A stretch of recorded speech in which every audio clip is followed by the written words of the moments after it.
whole mess.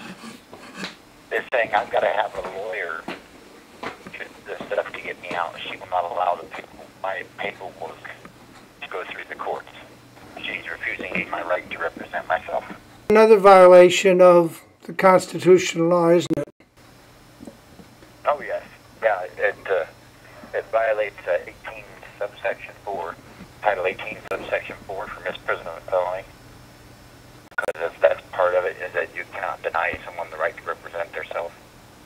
And it also violates 18 U.S.C. 1512. She needs me to have that lawyer because then they can say that the court has jurisdiction. I get it. I get it. I think you're exactly correct. Once you hire the lawyer, you've, by and large, agreed to their jurisdiction, and that justifies everything she does. And I think you're dead right on that, Dave. Question is, what do we do about it? Anthony Williams has not got the U.S. Marshals perfected to the point of doing anything yet. For the U.S. Marshals, I was down in Los Angeles, but I have to have a name and a specific number to know who's got the papers to arrest Peggy so that I can go and ask questions. Sandra doesn't know it. Apparently Anthony Williams does, but I missed his call, and we haven't been able to connect. What do we do now?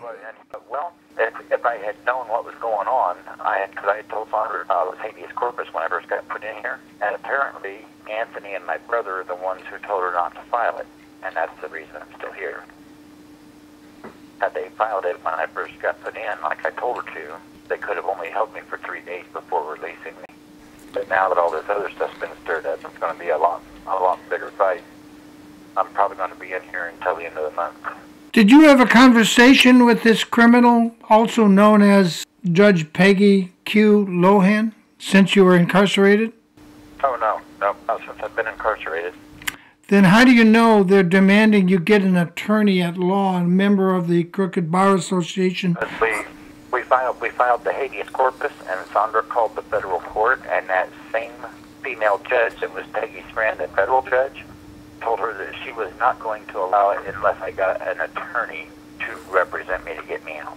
That sounds like collusion, doesn't it? Yeah. Yep. Oh, yeah, it's all in the collusion big time. Was that the same federal judge you had filed your civil rights claim in federal court with? Yeah. What is that judge's name? It's Judge Sarah Evans Barkley, Sarah Barkley Evans, something like that. Is she in Indianapolis? Yep. Is that a yes? Yeah. Yeah, she said that I can't, that she's not going to allow me to represent myself, to keep myself out. But, like I said, I told Sandra and them just to get the civil suit amended to include all the senators and the congressmen and all of these deputies that I've dealt with down here. Are they giving you toilet paper now?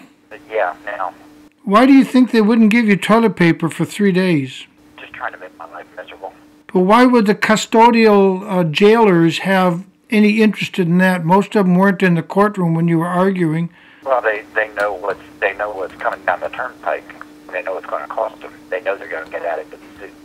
So, Well, what can I do for you? basically, just tell the people what's going on. That's it. Say, here it is. This is what's going on. There's not really much that anybody can do because the people never got out there and protested. People who were supposed to protest, they just kind of left me high and dry. So I don't know what can be done as far as that goes. And until we can get an official in here who's going to do something about what's going on with the collusion of these judges.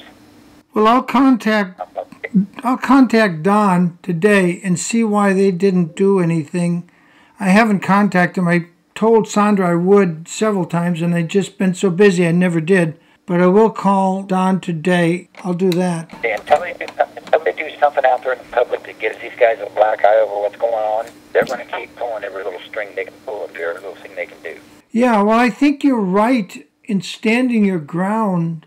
I'll ask, there's a guy here who has sued judges and actually won. I'll contact him today and see if he's even remotely interested. He charges money for what he does, but he generally, according to his friend, he's won 119 out of 130 cases, and he doesn't actually do the filing for you, but he'll supply the information of how you twist their arms and make them scream, "Uncle, you win." I'll do that today.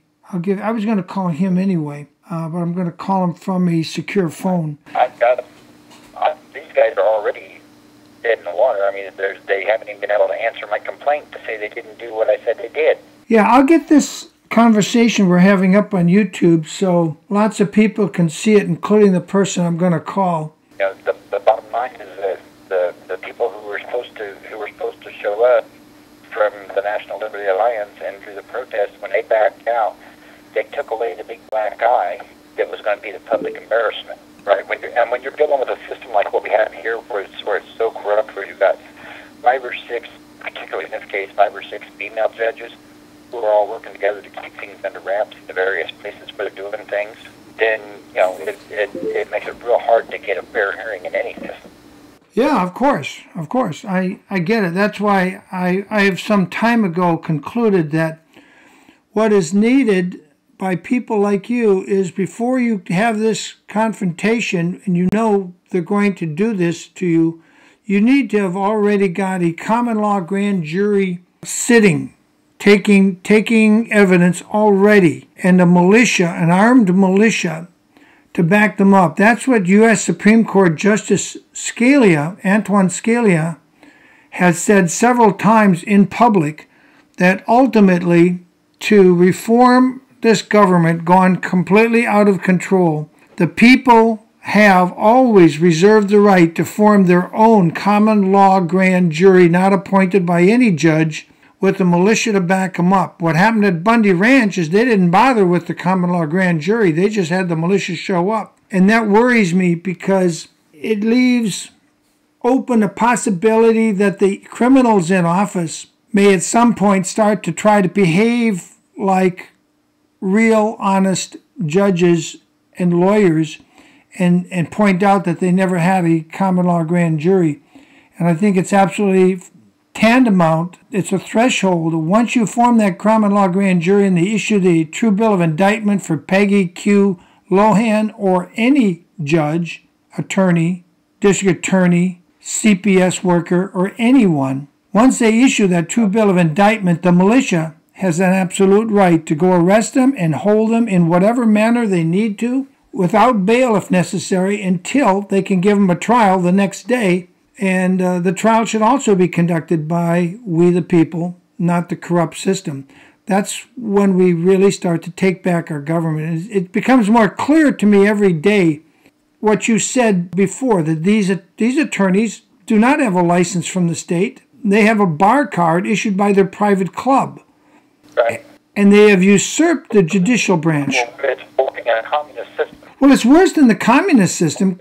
It's worse than that, Dave, because even in the communist system, the communist government actually issued the licenses for the jobs for the prosecutors and everybody. Here you have a private club known as the Bar Association of whatever state.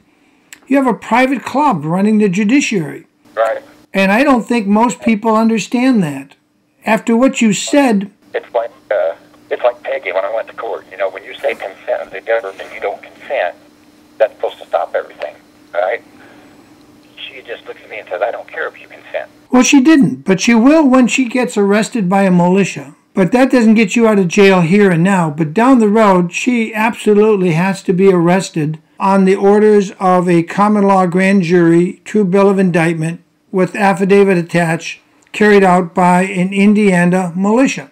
But that doesn't help you now, and that's why I'm saying to you now, before you cross this threshold, you needed to make sure that that Indiana grand jury was already in place with a foreman and a chairman, a recording secretary, and it was ready to, so then you could have stood in front of Peggy and said, if you do this, you run the risks, and I will send an information to the grand jury for your arrest. And she probably still would have said, well, I don't care. But at least you would have given her notice, and she would have no complaint, legal, lawful standing against you or the militia when they do arrest her, because she was warned, and you would have been in a position to warn her before she made her tragic mistake.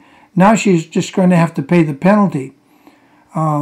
Luckily at the Bundy Ranch, when that showdown happened, nobody pulled the trigger, but it was close. And what was interesting there that's not happening in your case in Indiana, the Clark County Sheriff stood by in their cars, fully armed, and just watched the two sides, the BLM and the militia, point high-powered rifles at each other. And they didn't take a side. They didn't tell either side to go home. They just stood by and watched to see what happened. If you could get to that point in Indiana where the county sheriff would not take sides, I think these judges would straighten up quick. What do you think? It's possible. Like I said, we've got to get people to get out there and protest. People's got to get out there and do what they need to do. Well, you know how they stopped the Tennessee income tax about 8, 9, 10 years ago? Tennessee was thinking about, for the first time, having a state income tax, and the militia showed up and surrounded the state capitol and were driving in caravans around the capitol, shaking their rifles out the windows. I don't know that anybody intended to fire a shot, but I think one shot was fired, and the 2 or 3 state senators went to the hospital with heart palpitations, and they then decided not to pass the state income tax.